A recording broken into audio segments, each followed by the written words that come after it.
এটাকে সিম্পল করবেন, আপনি হ্যাপি হবেন। রাসূল সাল্লাল্লাহু আলাইহি ওয়াসাল্লামের জীবনের দিকে যদি তাকান, দেখবেন তিনি তাই করেছেন। সুবহানাল্লাহ। সহিহ মুসলিমের একটা হাদিস শোনাই আপনাদেরকে। আম্মা জান আয়েশা রাদিয়াল্লাহু তাআলা আনহা বর্ণনা করেন। তিনি বলেন, একদিন সকালবেলা রাসূল সাল্লাল্লাহু আলাইহি ওয়াসাল্লাম আমার বাসায় আসলেন। ফজর নামাজ পড়ে এসে বলতেছে, আয়েশা, ফজর নামাজ পড়ে আসছি, ব্রেকফাস্ট করার মতো কিছু আছে ঘরে? ইয়া রাসূলুল্লাহ, কিছু নাই। নাই? ঠিক আছে, আম ফাস্টিং। যাও, আমি রোজা রাখলাম, রোজার নিয়ত করলাম। কত ইজি গোয়িং, কত সিম্পল বানিয়েছেন লাইফটা। আচ্ছা, আমরা হলে কি করতাম? একটু মিলাই নিজের সাথে।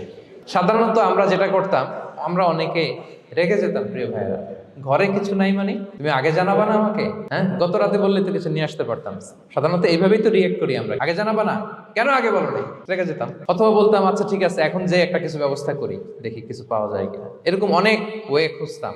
কিন্তু রাসূল সাল্লাল্লাহু আলাইহি ওয়াসাল্লাম এই কোনো অপশন না নিয়ে বললেন, okay, there is no food for breakfast, আম গানা ফাস্ট ফাইন্নী সাইম। ঠিক আছে, খাবার যখন নাই, আমি রোজাই রেখে দিলাম। সুবহানাল্লাহ। এভাবে তিনি তার লাইফ লিড করেছেন। Make your life simple, you'll be happy. জটিল না করে সহজ করুন, আপনি হ্যাপি হবেন।